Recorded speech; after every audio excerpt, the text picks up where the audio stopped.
Oi, Oi, agora foi. agora foi. Estamos ao vivo. Estamos. Acho que a gente espera uns 2, 3 minutinhos.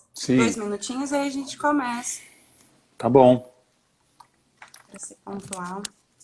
E aí, como é que foi a atividade hoje lá na distribuição das cestas Cestas. básicas? Quantas foram mesmo? Ó, foram 73 cestas para 73 famílias, né? Junto com as cestas a gente conseguiu doação de frango, a gente doou 2 frangos Uhum. e verduras e mandioca do MST, que também trouxeram pra gente. Então, aí a gente comprou produtos de higiene também, foi uma mega cesta, assim, bem bacana, Que bom, bem, muito bom. bem legal.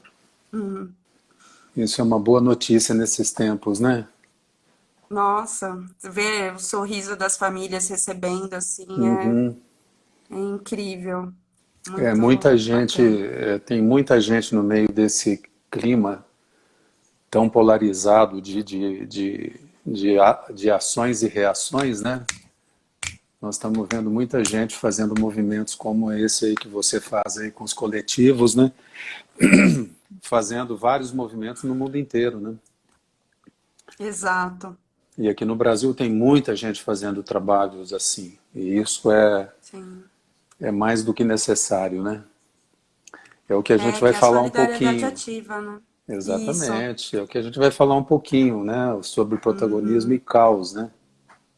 O que exatamente. realmente, o que realmente pode ser denominado de uma ação criativa e transformadora num cenário de global agora, né, nós estamos com o caos globalizado, né? Não é mais na Síria, nos países muçulmanos, né? Não é mais na África, não é mais nas favelas e periferias do Brasil.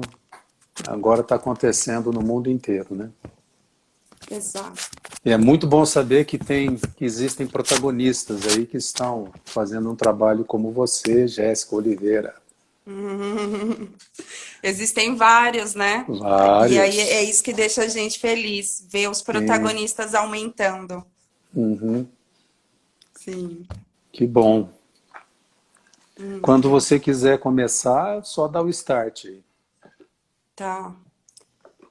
Acho que. Sim. Acho que a gente pode começar, né? 7h04. Acho que o pessoal vai entrando. A gente vai Sim. se apresentando enquanto isso, Ok. Então vamos tá? lá. Gente, boa noite, né? Boa noite a todas e todos.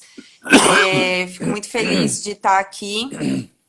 Eu, há tempos, né? Há tempos não, há um tempinho aí, nesse período de quarentena, mais de 40 dias, estava ensaiando em convidar o Sérgio para fazer essa live comigo. Na verdade, eu não propus um tema direto, a gente foi discutindo esse tema, né? A gente foi Sim. construindo junto.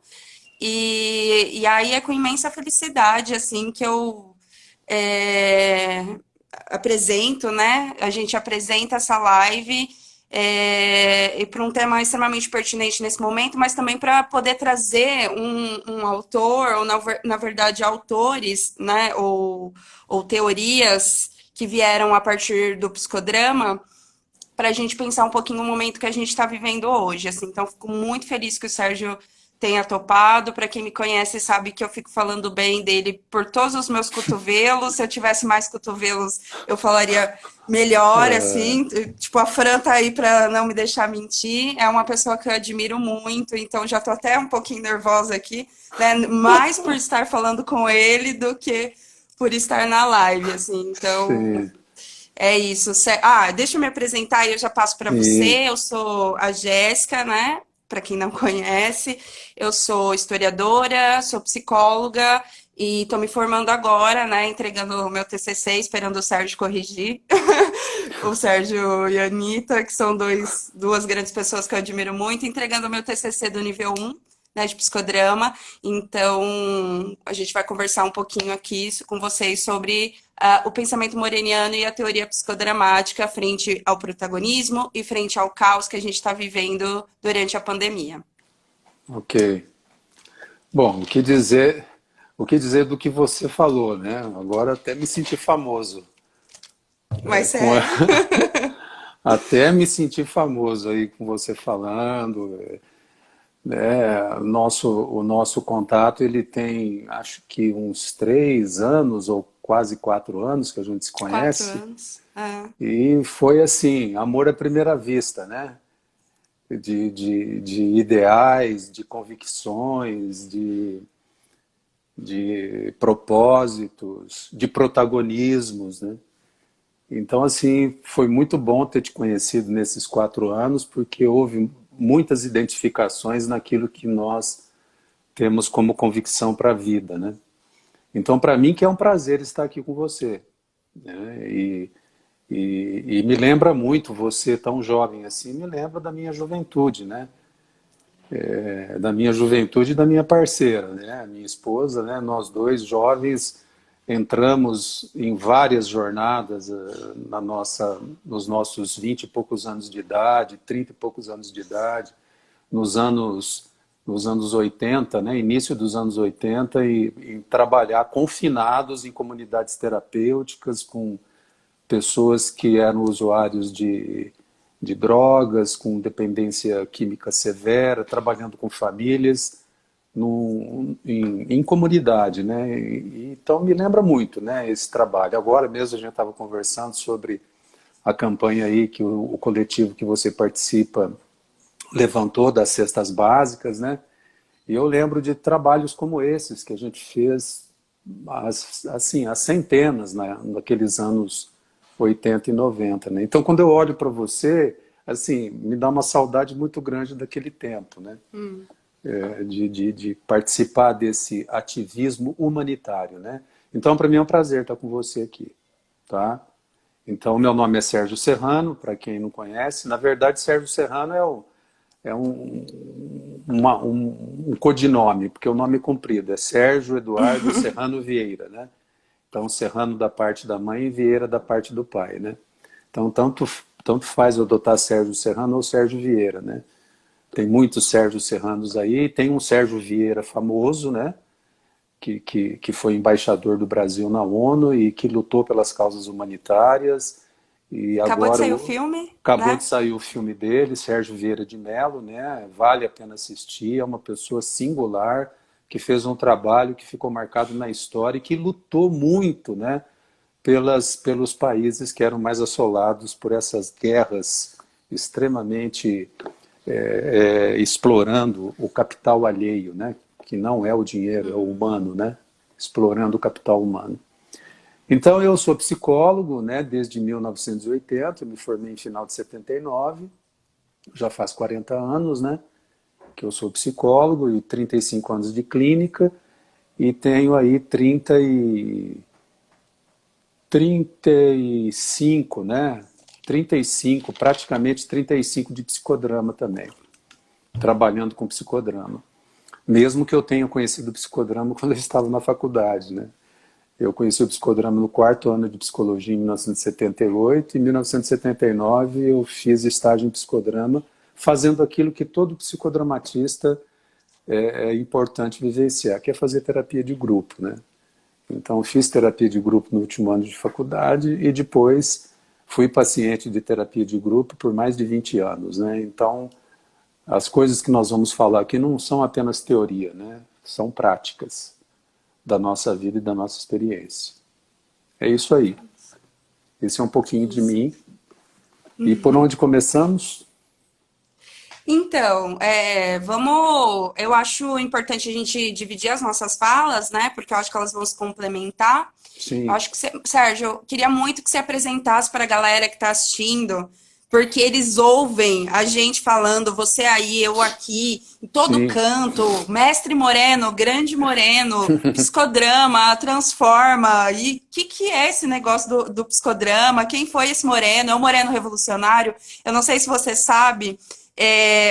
Na América Latina, a gente tem um grande dissidente, ele propagou a construção da Quarta Internacional na América Latina. Ele é um grande seguidor do Leon Trotsky. E o Sei. nome dele também era Moreno, né? Ah, Então, quando não fala sabia. Moreno, a galera acha que tá falando dele, né? Até me Sei. zoaram, falaram assim, ah, Jéssica, você é a mulher dos morenos, né? Porque você é trotskista, depois você segue o Moreno, agora o Moreno do psicodrama. Então, quem é esse tal de Jacob Levi Moreno? Por que que a gente tá fazendo uma live durante a pandemia para falar um pouquinho do pensamento dele?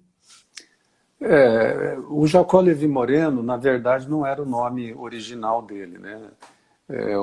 A vida do Moreno é marcada por uma insistência que foi constante na vida dele de criar um corredor, criar uma possibilidade para que o ser humano pudesse transitar de maneira produtiva, na nossa linguagem espontânea e criativa, entre tudo aquilo que ele imagina de si mesmo, nas suas fantasias mais importantes, e a possibilidade de concretizar tudo aquilo que ele imagina de si mesmo na realidade concreta. E assim foi com a vida dele. Moreno ele nasceu no dia 18 de maio de 1889, em Bucareste, na Romênia. E a sua mãe, quando deu à luz, tinha 16 anos de idade, entre 15 e 16 anos de idade. Era uma judia, ele é de família judaica, Moreno, né? Assim como Freud era de família judaica. A mãe era judia, tinha sido criada, por incrível que pareça, num convento, numa escola católica, então ela era uma pessoa extremamente inteligente, lia muito, tinha um sincretismo religioso que misturava elementos do cristianismo e do judaísmo, isso influenciou muito o Moreno, e ela que era responsável pela educação judaica com os filhos. Moreno foi o primogênito de 6 filhos. Né? O nome da mãe dele era Paulina. Paulina teve 6 filhos e ele era o primogênito. E o pai do Moreno era bem mais velho que ela, 20 anos mais velho que ela, e era um comerciante desses ambulantes, que fazia vendas Uhum. de tecidos, né? E viajava ali por todo aquele leste europeu, comerciando seus tecidos. Mas nunca foi um comerciante bem-sucedido. Ele sempre teve problemas financeiros. Isso marcou muito a construção da família. Essa carência de recursos financeiros para ter uma sustentabilidade mínima de sobrevivência. Então isso marcou muito o Moreno, marcou as suas irmãs e seus irmãos, e foi também um disparador para que ele se apropriasse de um propósito na vida, que começou assim aos 4 anos de idade, quando ele fez uma brincadeira de ser Deus no porão da sua casa, né? Essa é uma história famosa que é relatada na biografia dele por um autor canadense chamado René Marineau, em que ele com as crianças descem ao porão e vão brincar de Deus. Brincadeiras assim como qualquer outra criança faria, né? E aí ele sobe numa mesa, ele se coloca no papel de Deus, né? Ele se coloca nesse papel e nomeia as crianças como seus anjos. E aí todos constroem, né? As crianças põem uma mesa, em cima da mesa colocam cadeiras para simular o céu, e lá na cadeira, na última cadeira em cima, o Moreno escala o céu e senta na cadeira e se proclama Deus. E as crianças, os anjos, segurando as cadeiras para que ele não caísse. E algumas crianças, né, umas segurando a cadeira e outras começaram a cantar em volta da mesa como se fossem anjos voando, né? E aí algumas das crianças falam, mas se você é Deus mesmo, você tem que voar com a gente, se você é Deus. Aí o Moreno ele fica em pé na cadeira e começa a bater as asas, aí as cadeiras se desequilibram, o céu se desequilibra, né, que é uma figura muito ligada ao caos, né? O céu se desequilibra, se desconstrói, e o menino Moreno, com 4 anos de idade, cai e quebra o braço. Né, o braço direito. E essa história do Moreno é interessante porque brinca-se, né, que o Deus moreniano é um Deus de braço quebrado.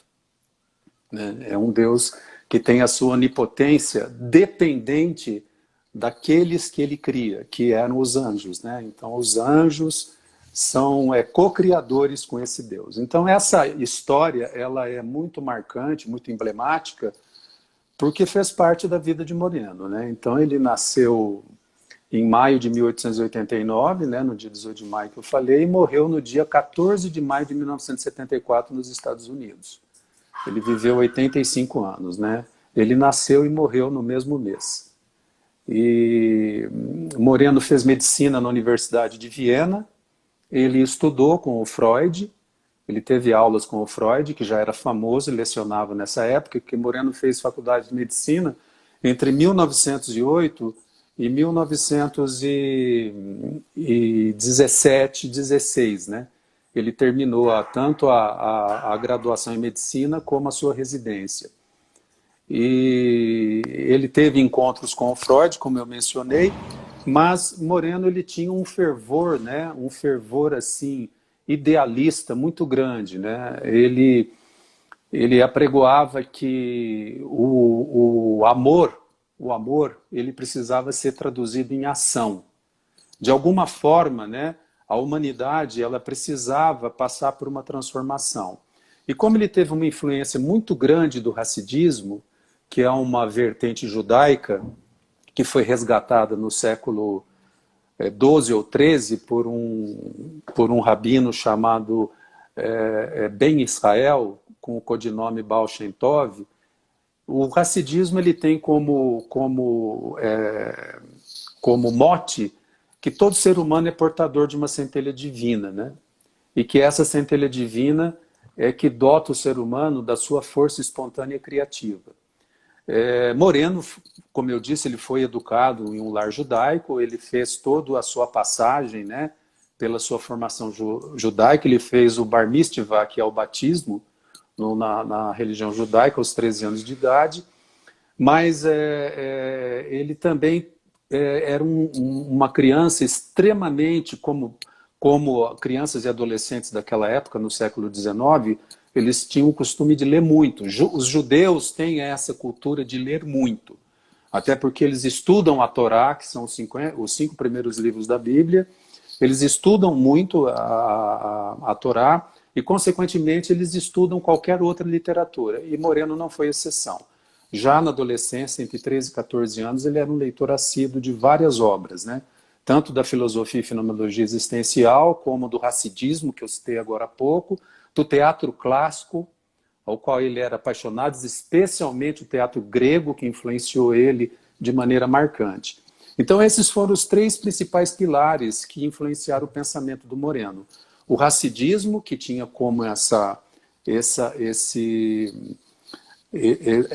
esse conceito da centelha divina, a fenomenologia existencial, que preconiza o ser no mundo como um ser que se relaciona não apenas com si mesmo, mas com o mundo que está perante ele, com os entes que compõem esse mundo, né?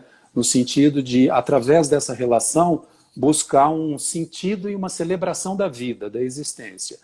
E o teatro grego que tem na tragédia grega, né, a busca de um sentido, a busca de uma forma de transformar a tragédia em algo que promova um resultado não apenas no ator, mas no público.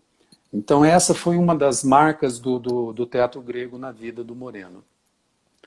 E esses 3 princípios influenciaram o Moreno durante toda a sua vida. Então, uma coisa que eu quero chamar assim, atenção para quem não conhece o Moreno, diferentemente das outras escolas humanistas, né, entre elas sociologia e psicologia, se a gente for pegar, né, as escolas que tratam do ser humano, ou que se propõem a tratar o ser humano, tanto a sociologia como a psicologia, Moreno ele deu origem ao seu pensamento, que popularmente nós conhecemos como psicodrama, e anos mais tarde, já nos Estados Unidos, ele batizou de socionomia.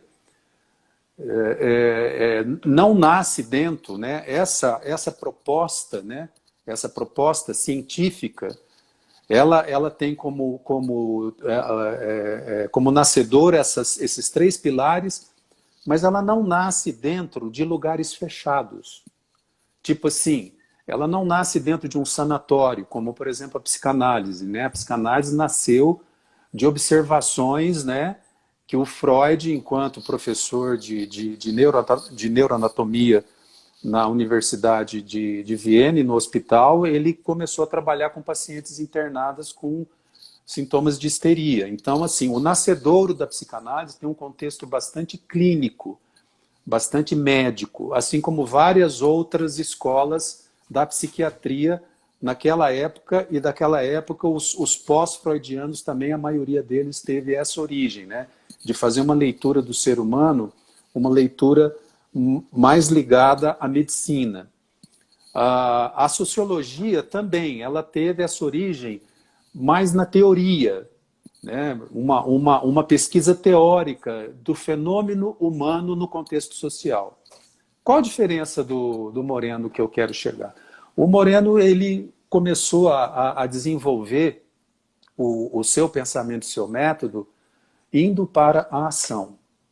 A primeira vivência que ele teve foi uma vivência religiosa muito profunda, porque aos 14 anos de idade, seu pai se separaram. Eles moravam em Berlim na época, que foi a última cidade que o pai dele morou com a mãe, para tentar se reerguer financeiramente lá em Berlim. Não deu certo, o pai dele voltou para a Turquia, se eu não me engano, onde ele tinha parentes, e a Paulina ficou com os 6 filhos e retornou para Viena, porque Moreno já estava morando em Viena sozinho, aos 14 anos de idade. Ele estava fazendo o final do ensino fundamental e médio, que a gente chama hoje, e ele era tutor de crianças. Ele tomava conta de crianças para casais que saíam para trabalhar. Ele ganhava o dinheiro e estudava. E morava sozinho. A família voltou para Viena e ele não voltou a morar com a família. Nessa época que Moreno começou a se aproximar de um fervor religioso. E foi aí que ele começou a estudar muito os evangelhos e teve uma profunda ligação com a figura de Jesus de Nazaré, né? E a partir daí começou a ter diálogos, né, com esse Jesus. E começou a ver nele a referência de uma figura revolucionária. E anos mais tarde, ainda com esse fervor religioso dentro dele, ele entra na faculdade de medicina e conhece um estudante de filosofia, chamado John Kelmer, ou em judaico Chaim Kelmer, né? E o Kelmer, ele era estudante de Hassidismo e era adepto do Hassidismo e começa a compartilhar o Hassidismo com o Moreno. E aí o Moreno junta aquele fervor religioso que ele tinha pela figura de Jesus de Nazaré, junto com o Hassidismo, e a partir daí ele, junto com o Kelmer, mais 3 amigos da faculdade, começam a ter diálogos, que a gente chamaria de diálogos de sentido, diálogos de existência, em busca de uma experiência que realmente tivesse significado para eles, que ultrapassasse as paredes da universidade e fosse para as ruas. É importante lembrar que, nesse momento, a Europa estava na Primeira Guerra Mundial. E quando eles estavam cursando a universidade, Viena era o berço cultural do mundo na época, mas também Viena tinha uma população de imigrantes muito grande na época, e muitos refugiados de guerra iam para lá. Então, assim, o número de famílias desassistidas em Viena naquela época era enorme. Muito próximo do cenário que a gente vive hoje, muito próximo do cenário que você foi hoje lá cooperar com famílias que não têm o que comer. Essa era a situação de Viena.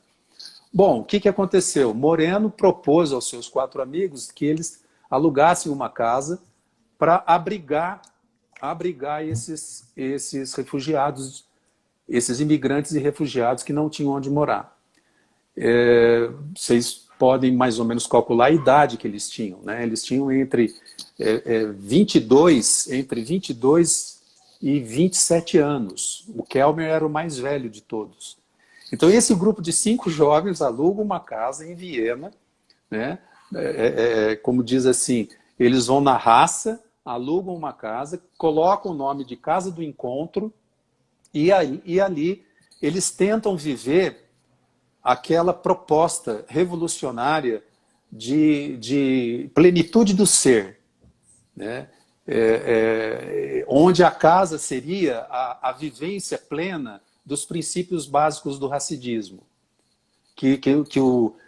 Os princípios básicos do racidismo é o amor e o compartilhamento mútuo, o que é de um é de todos, e a possibilidade de você, através desses dois elementos, construir uma comunidade fraterna. Por isso que chamou Casa do Encontro. Então, nessa Casa do Encontro, as pessoas não recebiam apenas abrigo, comida, mas eles recebiam também todos os recursos necessários para resgatar a sua identidade civil. Muitas pessoas chegavam lá sem documentos nenhum. Então, eles iam atrás de toda essa documentação para que esses pais e essas mães e os seus filhos, mas especialmente os pais e as mães, com a identidade civil estabelecida, pudessem arrumar emprego novamente. Esse movimento não durou muito tempo, né, até porque fez parte de um arrobo juvenil deles, mas deixou marcas profundas na vida do Moreno. Porque foi daí que ele tirou os 3 princípios universais do psicodrama e da psicoterapia de grupo e dos trabalhos com o grupo, baseado no racidismo, né? Que o afeto, né? O afeto, ele pode ser compartilhado mutuamente, tá? Que uma pessoa pode ser protagonista, pode representar o grupo, e que essa relação entre indivíduo e grupo, né, é que permeia toda a estrutura daquilo que a gente chama de humanidade, de civilização, né, de mundo. Então, há possibilidade de fazer um trabalho que não seja apenas centrado no indivíduo, mas um trabalho que é centrado na relação entre indivíduo e grupo. E daí, para sistematizar esse trabalho todo, o Moreno, que eu disse agora há pouco, ele gostava muito do teatro, né? Ele era apaixonado pelo teatro, ele cria um trabalho lá em Viena chamado Teatro da Espontaneidade.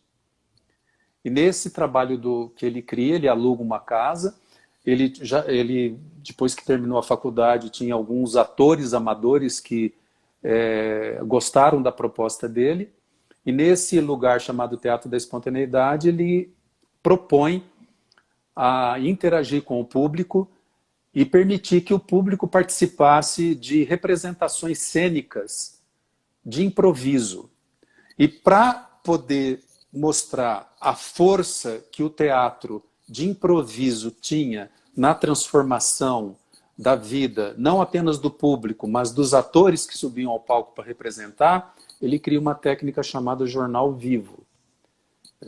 Então, só para mostrar assim, que a improvisação, enquanto uma ação que ele chama de ação espontânea e criativa, ela pode ser o corredor, a ponte entre a nossa dimensão imaginária e a dimensão da realidade concreta. Então ele trazia os jornais, ele lia as notícias, os jornais ninguém tinha lido, ele lia as notícias, os atores que faziam parte da trupe, sem ensaio nenhum, subiam ao palco e representavam aquelas cenas que eram noticiadas no jornal.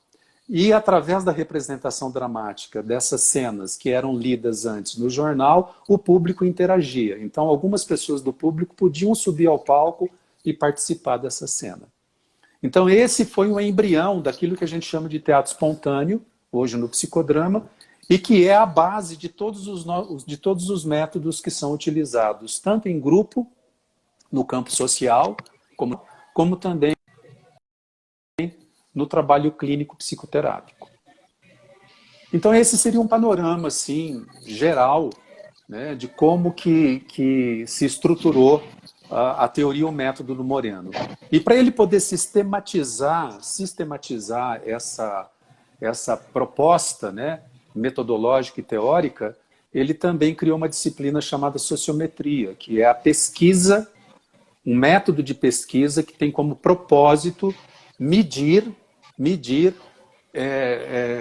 como as relações entre as pessoas se estruturam. E esse método ele é alicerçado em cima de 6 vetores universais, de 6 questões universais. O que, né? O que eu quero, com quem, onde, quando, como e para quê.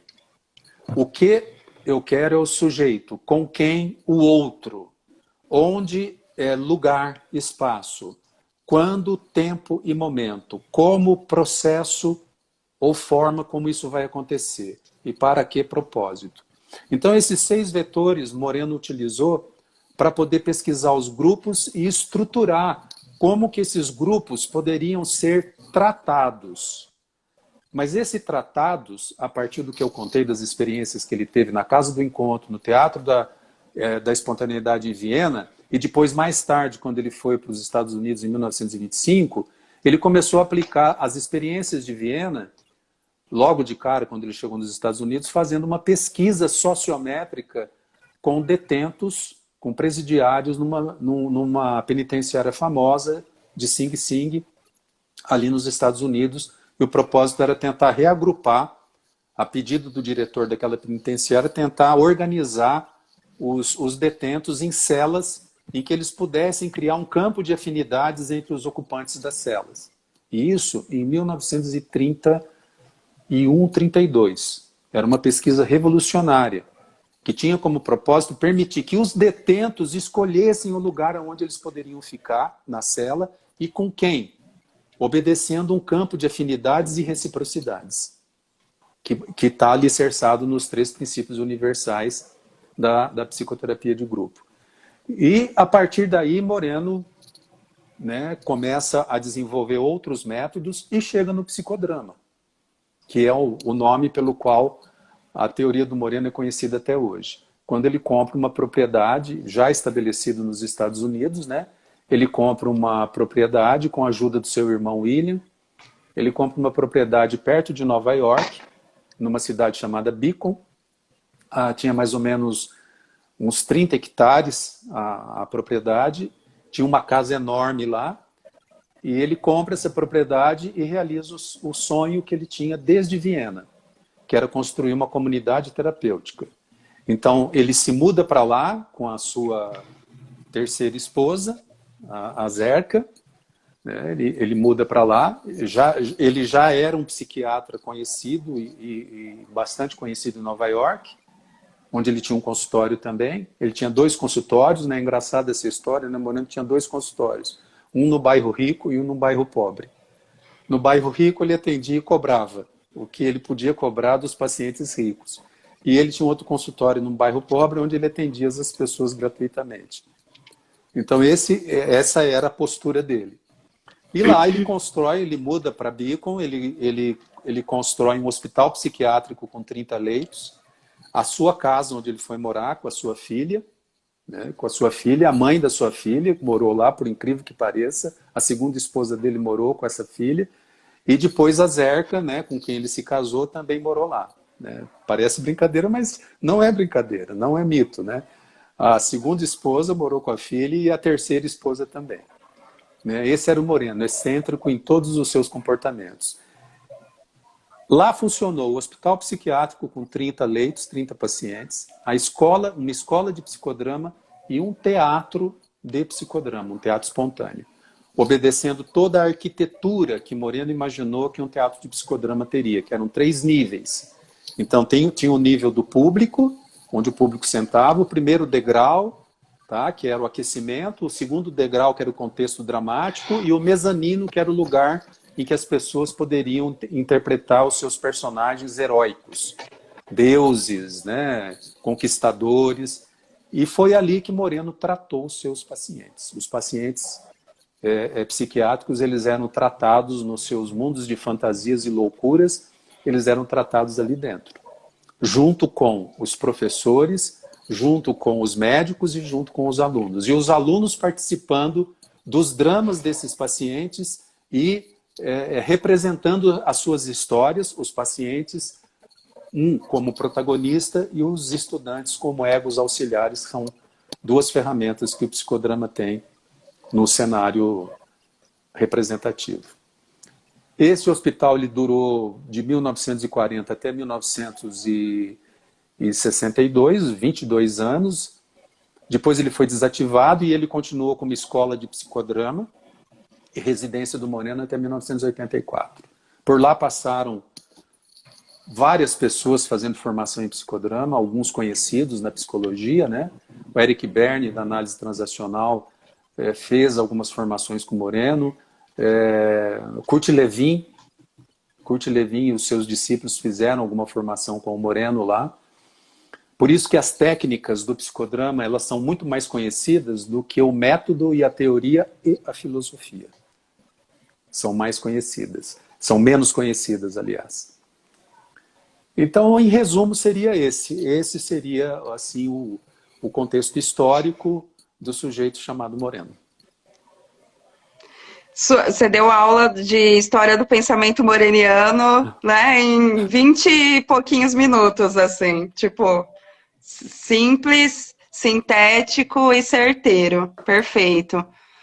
Ô, Sérgio, eu vou colocar alguns pontos, eu vou tentar ser breve, e aí depois, se você quiser falar um pouquinho sobre a filosofia do pensamento, não que você não tivesse colocado um pouco na sua explanação, mas eu acho importante você finalizar, inclusive você amarra com o que eu falei, tudo bem? Ok, tranquilo, vamos lá.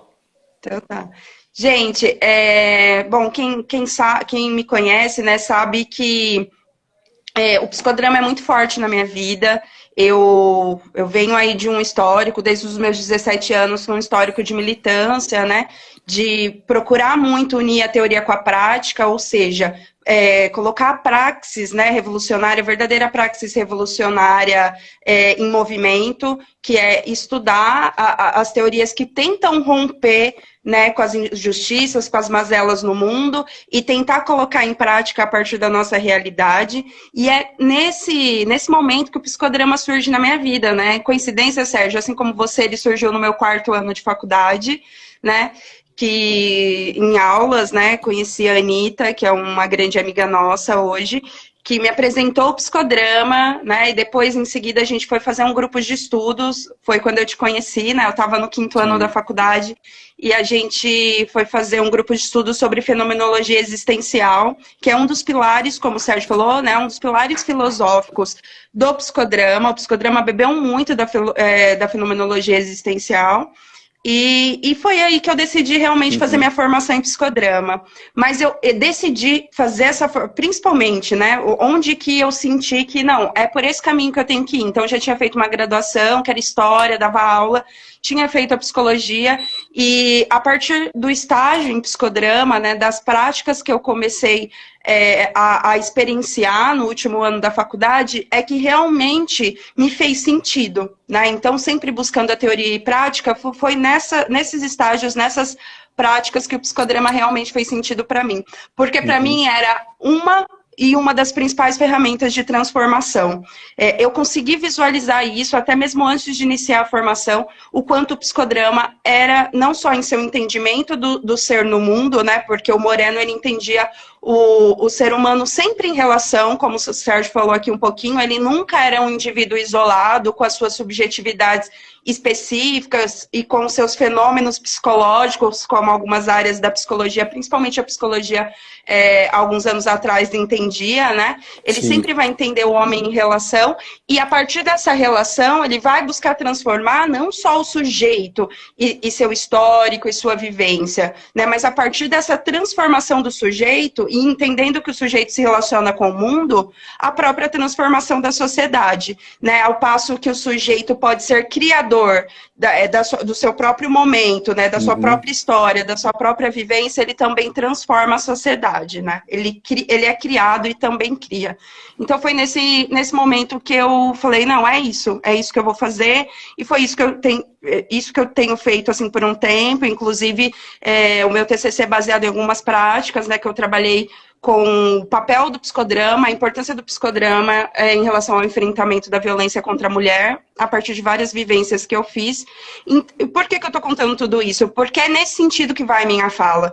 quando o Sérgio falou, a gente poderia trabalhar protagonismo e caos no pensamento moriniano, quando ele foi preparar a fala dele e eu fui preparar a minha, a gente não desconsidera as nossas subjetividades, porque não tem como, né? Então, óbvio que eu fui pensar o pensamento moriniano a partir do caos que está instaurado, a partir do momento que a gente está vivendo, mas como historiadora que sou, como militante que sou, eu não consegui pensar isso sem pensar na nossa construção histórica, na construção histórica da nossa subjetividade. Então, quando a gente fala de pandemia hoje, a gente fala de caos, a gente fala de protagonismo ou não, a gente pensa, para mim, pelo menos, não tem lógica não pensar de que forma a gente foi se construindo e de que forma isso está... a construção dessa subjetividade hoje está escancarada, porque a gente está envolto, imerso ao caos, né? E a gente tem que dar conta desse caos, a gente tem que dar conta de olhar para aquilo, para a nossa construção histórica enquanto sujeito e lidar com isso nesse momento. Então, foi a partir disso que eu tentei entender um pouquinho da teoria psicodramática. E aí não tenho a pretensão nenhuma de trazer, né? Não sou um Sérgio da vida, nem nunca você, porque o Sérgio, gente, é óbvio, mais de 30 anos, né, dentro do psicodrama, assim, qualquer coisa que você conversar com ele sobre o psicodrama, ele vai saber conversar com você, vai saber citar pessoal que está assistindo da turma 27, 28, ele cita a página de livro, né? Tipo, tá em tal livro, tal página. Então, não é esse intuito aqui. A partir da minha parca experiência, trazer 3 conceitos, né, que eu utilizei para poder pensar esse momento do Brasil, e aí eu estou fazendo esse recorte do Brasil, na pandemia, né, que são os conceitos a teoria e conceito de teoria de papéis, espontaneidade e criatividade. Quando o Moreno vai trazer a teoria de papéis, quando ele vai quando ele explana, quando ele fala sobre a teoria de papéis, ele fala principalmente a partir de uma teoria que tenta compreender o sujeito no mundo, né? Como que esse sujeito se relaciona com o mundo e de que forma esse mundo se relaciona com ele. Então, os papéis que a gente exerce na nossa vida, os mais variados papéis, né? Papel profissional, papel materno, papel paterno, enfim, papel de filho, papel de avô, são papéis que são construídos a partir da nossa vivência, né? E eles só são construídos porque a gente tem um contrapapel que se relaciona com ele e que faz com que esses papéis se construam. Então, eu, Jéssica, militante, eu só construo meu papel de militante desde os 17 anos, porque, primeiro, que eu estou inserida num grupo, né, que faz com que esse papel seja visto, seja enxergado e seja vivenciado, um grupo de militantes, e porque eu tenho o porquê militar. Existem os contrapapéis, né, que são desde da própria burguesia, que faz com que a gente se movimente, né, então a gente precisa combater aquele setor que está explorando e oprimindo cada vez mais a população, e as pessoas que precisam, né, que junto com a gente lutam, ou que ainda não construíram a consciência de classe, que ainda precisam, né, de uma luta, de um grupo de pessoas que lutem pelo fim dessas injustiças. Então, quando o Moreno vai trazer a teoria de papéis, para mim fez muito sentido pensar nesse momento, porque eu penso o quanto esses papéis que foram e são construídos historicamente estão hoje...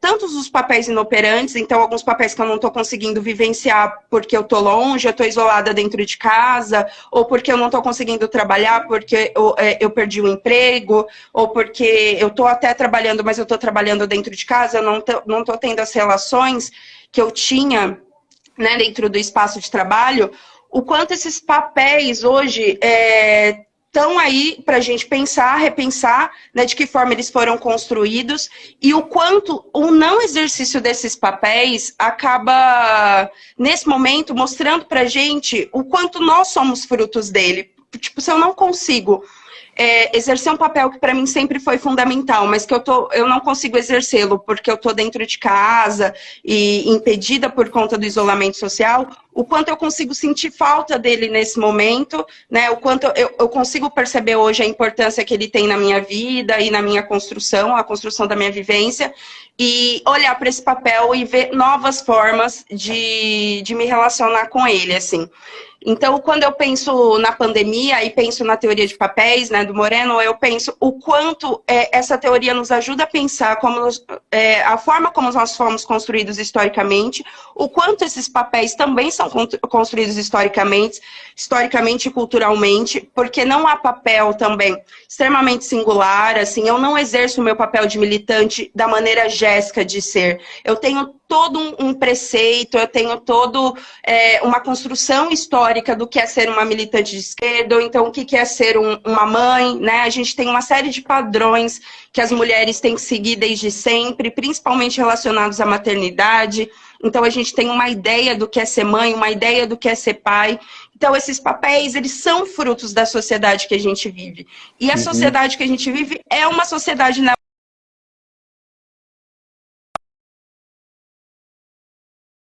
Travou. objetiva a partir de uma forma de sociabilidade muito superficial, onde o outro me importa muito pouco, onde eu estou em uma constante competição com o outro e comigo mesmo, onde tem a ideia de meritocracia, né, que quem se esforça mais consegue chegar aos objetivos, onde tem padrões a serem seguidos para atingir o sucesso, né? Se você não segue esses padrões, você não é digno do sucesso, você é digno do fracasso. Então, o quanto esse momento pode ser um momento para a gente pensar... Tá me ouvindo, Sérgio? Tô ouvindo. Que alguém falou que travou? Tá. Quanto esse deu uma momento pode ser um travadinha. momento... para a gente pensar quais as formas de sociabilidade que a gente tem participado até então, né? Um autor que eu gosto muito, que eu e o Sérgio, a gente sempre conversa com ele, que é o Alfredo Nafá, que era do psicodrama, né? Não é mais, mas ele tem um livro muito importante, que é Descolonizando o Imaginário. Ele traz alguns autores para discussão, ele traz o Guattari, né? O Guattari vem falar de duas formas de subjetivação no mundo. Uma forma é a partir da exploração, da opressão e da alienação.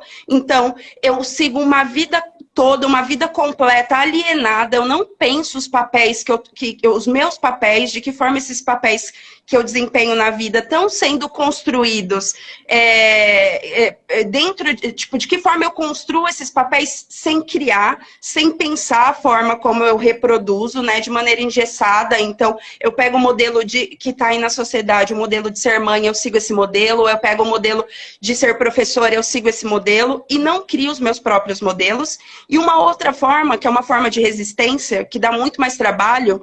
Por quê que dá trabalho? Porque eu tenho que olhar para a história, eu tenho que olhar para as determinações sociais, eu tenho que olhar para os interesses de classe, eu tenho que olhar para a nossa ideologia é a ideologia da classe dominante, né? Eu tenho que olhar para tudo isso e tenho que criar uma nova forma. E essa nova forma, que me coloca no mundo como criador, né, e não como reprodutor, ela dá muito trabalho. E aí eu penso que esse momento da pandemia, eu estou tentando ir mais pela positiva, é um momento onde isso dá muito para ser repensado, porque todas as explorações históricas que não começam a acontecer na pandemia, elas só se escancaram na pandemia, elas só se escancaram nesse momento. Então, toda aquela ideologia necropolítica, né, que o Safatli ainda vai trazer como Estado suicidário, que é o Estado decidindo quem morre, o governo decidindo quem morre e quem vive, né, isso é a necropolítica. O Estado suicidário é como se fosse um plus do neoliberalismo, mas só é um plus porque o neoliberalismo está em decadência, ele está acabando, que seria onde as pessoas também se colocam para morrer, né? Quando a gente pensa nas manifestações que tiveram aí, as últimas manifestações às quais o nosso querido presidente participou, onde a população colocou suas vidas em risco, né? Fizeram uma manifestação pedindo a intervenção da ditadura, pedindo intervenção militar, né? Saudando a ditadura civil-militar que a gente teve no Brasil durante 21 anos, eu fico pensando de que forma essas pessoas que ali estão, esses 30%, né, da base do apoio do governo Bolsonaro, de que forma eles reproduzem, né, constantemente a sua vida e a sua história, sem nenhum grau de espontaneidade. Então esse é outro conceito, né, que o Moreno vai trazer, espontaneidade e criatividade.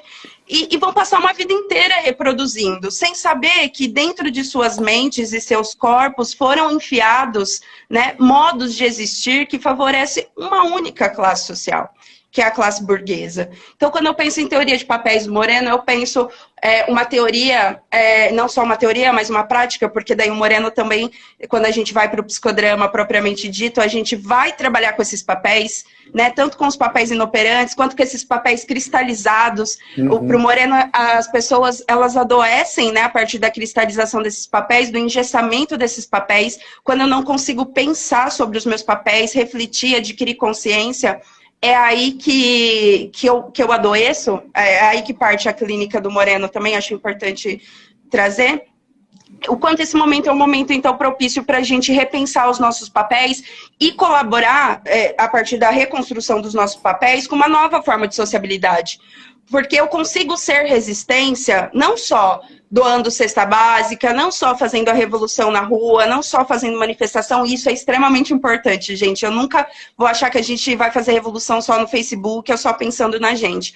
Mas eu também faço revolução ao me revolucionar, ao entender que esses papéis foram embutidos e que, ao mesmo tempo que eu sigo eles de maneira engessada, sem repensar, a inversão disso, a desconstrução desses papéis e olhar a interesse de quem eles foram formados, né, e são cristalizados, isso também me dá a possibilidade de ser livre. Na verdade, a minha liberdade não é atingir um grau de felicidade que a sociedade neoliberal coloca. A minha felicidade, na verdade, ela vai muito ao encontro das minhas escolhas, da minha construção enquanto sujeito. E nós só podemos nos construir enquanto sujeito a partir do momento que a gente pensa o nosso papel no mundo. E aí, eu já falei muito, tem mais coisas, mas só o conceito de espontaneidade, que eu acho muito importante, Sim. Que quando a gente fala de espontaneidade, a gente fala do sujeito dar uma resposta a uma situação que se apresenta, né, uma situação nova que se apresenta, ele dá uma resposta nova, né, para essa situação, tanto uma situação nova como uma situação antiga. E para eu dar essas respostas novas para situações que se apresentam, então pensando na pandemia nesse momento, eu só consigo dar essa resposta adquirindo um grau de consciência, né, para poder dar essa resposta. E a consciência eu só adquiro olhando para trás, olhando para a história. Porque se eu não olho para a história, eu vou ficar em uma vida eterna de produção ou reprodução de coisas que não tem lastro, né? Eu não sei, eu vou pedir a ditadura militar. O que é ditadura militar? Não sei, mas é melhor do que está aí.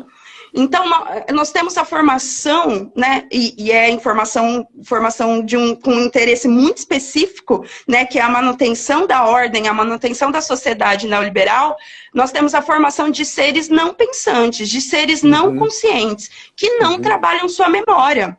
Né? Nós temos um apagamento histórico da nossa memória, e isso não é por acaso. Então eu vejo, quando o Moreno traz, né, a importância da espontaneidade e da criatividade para a gente resgatar a nossa sanidade, não adoecer e produzir novas formas de existir, eu vejo a importância que o Moreno dá para o resgate da nossa memória e da nossa história. Né? Eu não tenho que negar o meu passado para ser um ser espontâneo, para ser um ser que produz novas respostas. Eu preciso muito olhar para esse passado, porque é nesse passado que eu encontro a chave da construção do nosso status quo, da sociedade em que a gente vive hoje. Então, o quão fodida o quanto é revolucionária essa potência de entender a nossa história, de olhar para a nossa história, para entender nosso presente e produzir o nosso devir.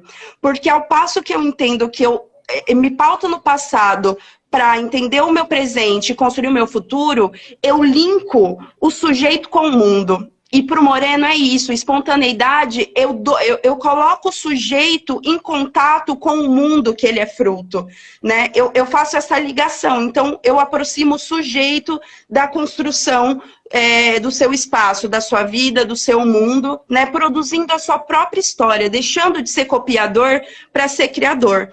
Essa, para mim, é a grande revolução criadora do Moreno, né? É aproximar o sujeito da sua existência, entender que há inúmeras possibilidades de existência, e essa possibilidade de existência se amplia ao passo que eu adquiro consciência, que eu resgato a minha história e que eu produzo novas respostas.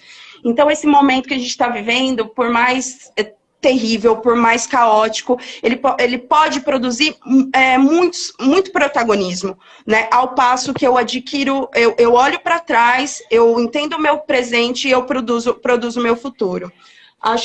Gente, eu falei meio rápido, fico ansiosa por conta do tempo, porque eu queria que o Sérgio falasse um pouquinho também. Vai lá, Sérgio. Eu só queria só reforçar o que você falou sobre a base filosófica do pensamento moreniano, que é a filosofia do encontro. Que a filosofia do encontro ela foi criada pelo Moreno a partir das práticas de vida dele, que eu citei na minha fala, que juntando o racidismo, né, e a fenomenologia existencial. Que isso aí vai ser tema de uma série de vídeos que eu vou produzir ainda sobre transcendência e temporalidade no pensamento moreniano, no diálogo de Moreno com Jesus de Nazaré. Tá? Não o Jesus religioso, mas o Jesus histórico. Então, isso é um tema que eu vou explorar lá na página no Facebook, que é o Persona, Psicologia e Psicodrama. Mas o que você falou... Travou, Sérgio. Ah, travou? E agora? Agora tá voltando. Tá voltando. Aí, voltou. É que nós temos aí 4 minutos antes de dar as 20 horas, né? Acho que pode falar. Se cair a live, caiu, mas pode falar, Sérgio. Às vezes não cai, não. Então, eu queria só colocar esses 3 pontos que são importantes. Que Moreno tem o famoso poema Convite ao Encontro, e como eu disse para vocês, toda a teoria e método do Moreno, ela nasce no contexto social. Então, a proposta do Moreno é muito mais uma revolução sociológica do que psicológica. Não que ele não tenha entrado no campo da psiquiatria, porque ele se tornou psiquiatra lá nos Estados Unidos e, como eu disse, ele teve um hospital psiquiátrico que durou mais de 20 anos. Mas a base do pensamento moreniano é essa revolução sociológica que você descreveu muito bem na sua fala. Mas ela é alicerçada em cima de um poema. E aí que está a grande possibilidade que o Moreno abre para todas as pessoas, de oferecer para qualquer ser humano um palco, um cenário. E esse cenário, aonde uma ação espontânea e criativa vai acontecer, não é o palco de um teatro, é uma praça pública, é o interior da sua casa, é a associação comunitária do seu bairro, é o clube de futebol, é a roda de amigos, numa esquina, num boteco, aonde essa revolução pode acontecer. E ela é baseada em 3 princípios que são escritos pelo Moreno no Convite ao Encontro. O primeiro princípio que o Moreno coloca é que a pessoa é mais importante do que aquilo que ela produz. A pessoa é mais importante do que aquilo que ela produz. Isso é um pensamento que rema completamente contra o pensamento neoliberal. As pessoas não são números. As pessoas elas não se definem exatamente por identidade, RG, CPF, endereço, CEP, o número que está no crachá, o salário que ela ganha. Não. O sujeito, a pessoa, mais do que aquilo que ela produz, ela é um criador. Ou seja, mais importante do que a evolução da criação é a evolução do criador. E o segundo passo é trocar de lugar com o outro. Quando estiveres perto de mim, eu arrancarei seus olhos, colocarei no lugar dos meus, e eu te olharei como Jéssica e colocarei os meus olhos no lugar dos teus e você me olhará como Sérgio. Então, o segundo ponto é não ter apenas empatia, compreensão e sensibilidade pelo outro, mas é tomar o lugar do outro, é olhar para essa pandemia, olhar para essas mortes que estão acontecendo e você se colocar no lugar daquele médico que morreu porque pegou o coronavírus, ficou super contaminado num ambiente X e não conseguiu... Oi. Falei que ia acabar em 1 hora. Vamos voltar para você finalizar seu raciocínio, estava muito bom. Então, aí voltando à segunda ideia, onde foi cortado, né, que é tomar o lugar do outro, né? Que não é simplesmente ter empatia, sensibilidade, que hoje muita gente se comove à distância, né? Isso é um fenômeno que está acontecendo, que é você se comover à distância, você assistir o que acontece hoje na sua frente, via Facebook, via Instagram, como nós estamos fazendo aqui, e a gente aqui no conforto da nossa casa, confinado, a gente se comove pelas ações que estão acontecendo, por todas as tragédias que a gente está assistindo, a gente se comove. Bem que eu gostaria de sair da minha casa e poder me colocar no lugar das pessoas que estão aflitas. Eu estou proibido de sair, né? Por ser do grupo de risco, por ter um problema de autoimunidade no corpo, 65 anos, não poder me expor ao risco. Mas eu me coloco no seu lugar, porque eu já estive nesse lugar de batalhar, de estar no meio das comunidades, de estar trabalhando, de estar ajudando as pessoas, de lutar pelas pessoas que estão na rua. Nós já estivemos nesse lugar. Então, quando você faz esse lugar, eu me coloco no seu lugar. E se eu não posso ajudar corpo a corpo com você, de alguma forma eu vou ajudar. De alguma forma eu vou me mobilizar. Porque as pessoas não são números. Mais importante do que a criatura é o Criador e a evolução dele.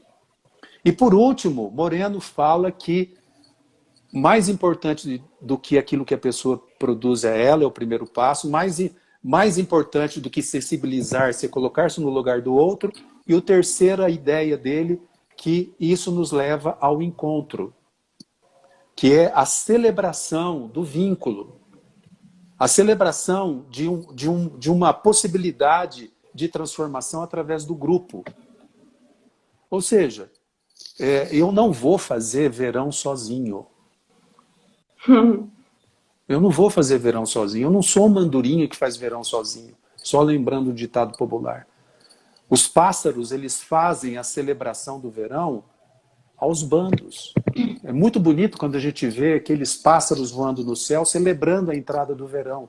Quando termina o inverno e aquela multidão de pássaros migrando de lá para cá. Eles estão fazendo o verão.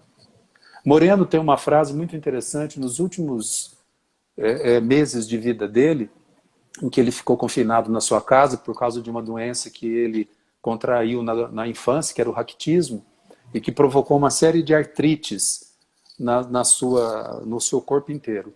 E um dos compartilhamentos que ele fez antes de morrer foi que se ele pudesse voltar nesse planeta, ele gostaria de voltar como grupo. Como grupo. Então, eu não faço uma revolução sozinho, eu faço uma revolução como você colocou na sua fala, essa revolução é feita por pessoas. E ele tem uma frase que eu acho muito importante, que você já escutou várias vezes, que está lá num dos livros dele, chamado Palavras do Pai, quando ele diz assim, que somos todos unidos pela responsabilidade. Não existem limites para responsabilidade e nem responsabilidade parcial. E é a responsabilidade que nos faz criadores do universo. Então não sou eu, não é você, somos nós. Somos nós que vamos fazer alguma diferença diante do que está acontecendo. Somos nós que vamos olhar para a história, que já escreveu páginas assim extremamente terríveis, horrorosas, horríveis, genocidas, num século próximo do nosso, que foi o século XX, que teve uma das páginas mais negras da história, que foi a Segunda Guerra Mundial, que foi o auge do nazifascismo, e que nós estamos vendo acontecer hoje diante de nós com atores que estão repetindo a mesma conduta que os nazifascistas reproduziram na Segunda Guerra Mundial, se importando mais com ideologias excludentes do que com o afeto pelo outro. Então nós temos que olhar para essa história enquanto conserva cultural que se repete, engessando as pessoas em comportamentos completamente robotizados e, como agentes, como co-criadores, nos atravessarmos nessa conserva que está se repetindo e nos indignarmos suficientemente para não nos submetermos a ela e transformá-la.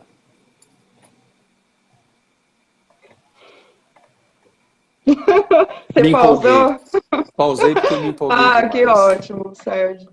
Não, eu só queria chamar atenção para essa sua última fala, na verdade, essa fala em relação à fala, né, o escrito do Moreno, no Palavras do Pai, sobre o não limite dessa responsabilidade e o quanto, nesse momento, essa responsabilidade tem que ser chamada para a gente.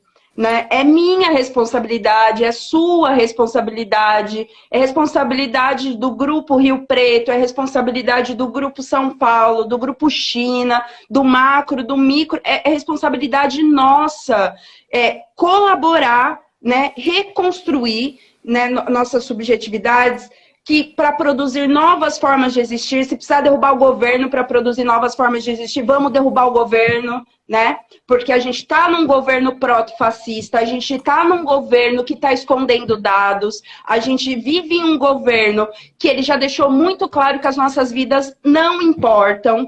Então, até quando a gente vai deixar na mão desses governantes que provam para a gente que não estão nem aí para as nossas vidas e, nesse momento, as nossas vidas estão sendo tiradas da gente, literalmente. Sim. Não é só na exploração árdua do trabalho, não é só na exploração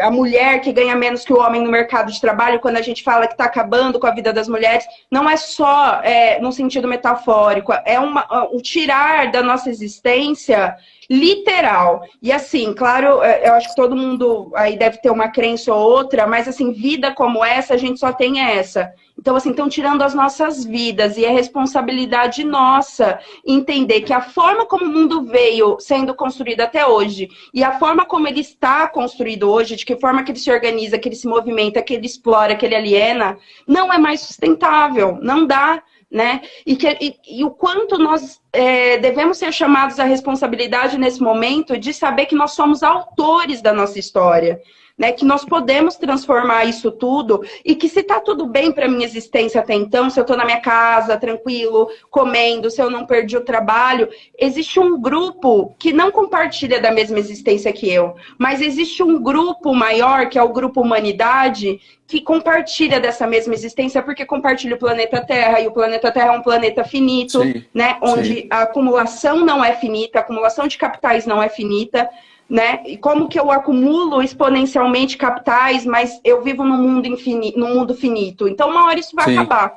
Enquanto a gente não resgatar a solidariedade ativa nossa enquanto espécie humana, né? Que essa divisão dentro da espécie humana entre aqueles que trabalham e aqueles que se apropriam do trabalho não é uma divisão natural, é uma divisão histórica e cultural. Enquanto eu não me apropriar disso e entender qual o meu papel, né? A gente falou de papel aqui, qual a minha responsabilidade nisso, as coisas vão daqui para pior, vão daqui para barbárie, né? Se é que a gente já não está nela. Por isso que eu acredito muito no potencial transformador do psicodrama, porque ao agir no nosso corpo, na nossa mente, ao trazer teorias que provocam a gente repensar, né, o nosso papel no mundo, ele também se coloca como potencial transformador desse meio em que a gente vive.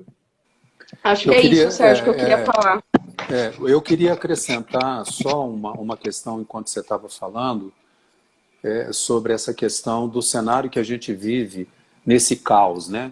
E lembrar que na mitologia grega, né? Na mitologia grega, quando o universo veio a existir, ele veio a existir, de acordo com a mitologia grega, através dos deuses primordiais. E o primeiro deus, o mais antigo, chamava Caos, o deus Caos. Então, ele foi o Deus que deu origem à criação do universo. Só que o universo, conforme foi criado por ele, estava um caos, completamente desorganizado. Os elementos todos dispersos e não se comunicando um com o outro. Aí veio o próximo Deus, que foi Eros, irmão de Caos. E Eros é o sinônimo do corpo. Eros é sinônimo de ordenação, de arrumação, de sintetização. Então, Eros veio para juntar os elementos. Mas para que os elementos não ficassem misturados, como se fosse um suco, e perdessem as suas peculiaridades, veio o próximo irmão chamado Anteros, um outro deus grego, que é o deus do afeto recíproco. Então, quando eu penso nessa cena da mitologia grega, eu penso em caos como criação, eros como corpo e anteros como relação. Então, qualquer possibilidade que a gente possa ter hoje de criatividade nesse cenário que nós estamos tendo um caos aí que está nos ajudando isso. O nome desse caos chama coronavírus. Esse agente que está obrigando a gente olhar para o cenário, para o palco que nós estamos sendo convidados para representar, para sermos, como Moreno diz, não apenas um sujeito da história, de sujeito de sujeição, mas sermos o autor e ator dessa história, esse coronavírus, como caos, está promovendo uma mudança completa nas nossas relações, conosco mesmo, com o outro, com o dinheiro, com o trabalho, com as instituições políticas, e está nos convidando a emprestarmos o nosso corpo, eu emprestar meu corpo para a Jéssica emprestar o corpo dela para mim, e num campo de afinidades e de reciprocidades, sabermos que todos estamos no mesmo barco. Todos estamos no mesmo barco. Mesmo aquelas pessoas reacionárias que nós estamos vendo por aí, de discursos nazifascistas, eles estão no mesmo barco. E não adianta. O caos vai chegar até eles, porque o caos chegou aqui. O caos chegou aqui na minha casa, chegou na sua casa. Você fechou seu consultório, não está podendo atender, eu não estou podendo atender. Eu tive uma diminuição de mais de 60% nos meus atendimentos, você teve nos seus, mas nem por isso a gente deixou de viver. Eu não deixei de trabalhar, estou trabalhando. Nós montamos juntos aí a plataforma, eu sou porque nós somos, para atender voluntariamente dezenas, centenas de pessoas que estão desesperadas e estressadas. De alguma forma, de dentro das nossas casas, nós estamos tentando ser agentes de transformação. Então está na hora de emprestarmos o nosso corpo para criar um novo mundo. E está na hora de nos relacionarmos nas nossas afinidades e trocas e, como grupo, promover essa mudança. Porque nós estamos no mesmo barco. Estamos na mesma arca de Noé, não adianta.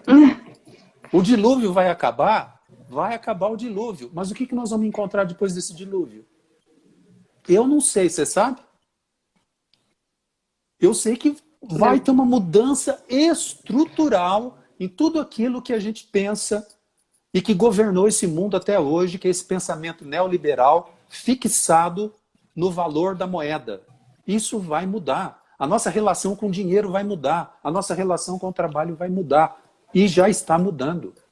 A nossa relação com o planeta, de explorar o planeta da maneira selvagem, que está provado que o coronavírus surgiu na China por causa de uma exploração desenfreada dos recursos alimentícios e naturais. Isso está provado. Foi lá, naquele mercado, utilizando de maneira desenfreada aqueles animais. Mas poderia surgir aqui no Brasil também, né, Sérgio? Por conta da exploração da Amazônia. Exatamente. Né? O que ainda pode acontecer. Porque a exploração selvagem dos recursos naturais que estamos fazendo na Amazônia vai levar a Amazônia para aquilo que foi levado à nossa região sul e sudeste, com a Mata Atlântica. Sim. A nossa relação com o planeta está colocando ele numa situação de explosão. E o planeta vai cobrar e está cobrando isso com juros e correção monetária. Está aí o coronavírus, agente do caos, nos colocando diante de um cenário e desafiando o nosso protagonismo. Está desafiando Exatamente. O nosso protagonismo. É isso. E eu acredito que o que vai ser depois vai depender muito do nosso protagonismo. Porque Sim. pode ser uma coisa muito pior, a gente pode não aprender nada com esse momento e por conta de todas as limitações advindas do coronavírus, o caos econômico que vai vir, né, pessoas morrendo, pode vir uma superexploração do trabalho futuramente, pode vir uma necropolítica muito pior, onde Muito muitas pior. vidas vão valer cada vez menos, ou, dependendo do nosso protagonismo enquanto grupo, criar novas formas de se relacionar com o mundo, né, como o Sérgio falou. Eu acho que precisa começar muito daí. O nosso consumo é desenfreado das coisas, tanto de carne, quanto de matéria-prima, quanto de objetos, mercadorias, e também, principalmente, a nossa forma de relação com o outro. Né? Se a gente não aprender, não tirar nada desse caos e não produzir novos protagonismos, o futuro pode ser muito pior do que a gente está enfrentando agora. Sim. Eu acredito isso. Muito pior. Sim. É isso, gente. Pode falar, Sérgio. Não, eu queria saber se as pessoas que estão tem assistindo, pergunta? se tem perguntas, comentários, algumas pessoas estão perguntando aqui. Então, seria Alguém muito, falou do muito, vídeo do Átila? do Átila. Uhum. Tem lá no canal dele no YouTube, né? O Átila tem um vídeo no YouTube que ele fala como que a biologia brasileira pode contribuir, que é o que a Fran está colocando aqui.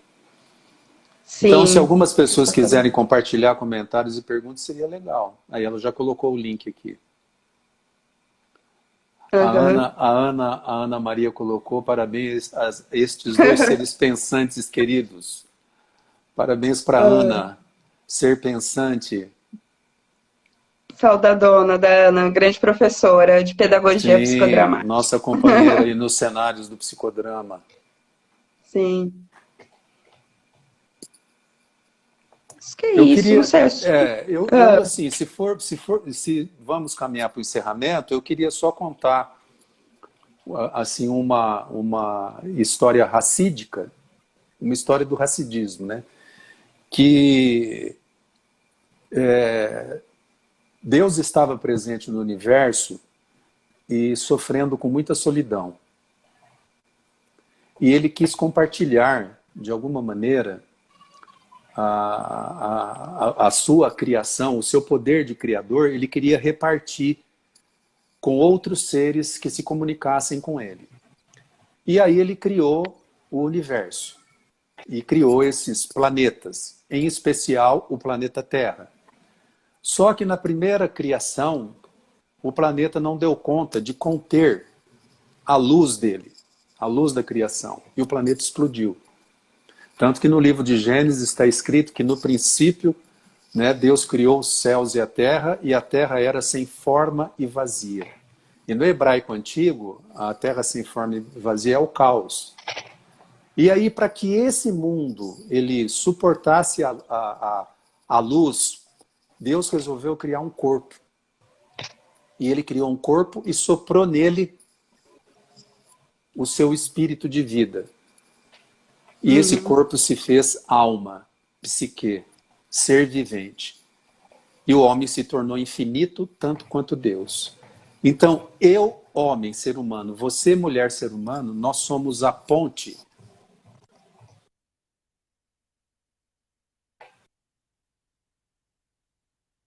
sagrado. Esse mundo, esse universo, ele só suporta a criação e o Criador porque eu e você somos co-criadores. Nós somos a ponte entre o divino e o humano. Nós somos a ponte entre o transcendente e o temporal. Nós somos a ponte entre a dimensão da imaginação, fantasia, e a dimensão da realidade concreta. E o palco é o mundo, é o planeta Terra. Nós somos coadjuvantes desse planeta. Então nós não podemos destruí-lo. Nós estamos aqui para construir, não para destruir. É isso aí. Sérgio, muito obrigada. Espero que a gente possa fazer outras lives. Sim, vamos fazer outras. Vamos fazer outras. É só irmos pensando juntos aí. E a gente volta. Fica caindo o celular. Tá. E a gente volta tá bom, cá.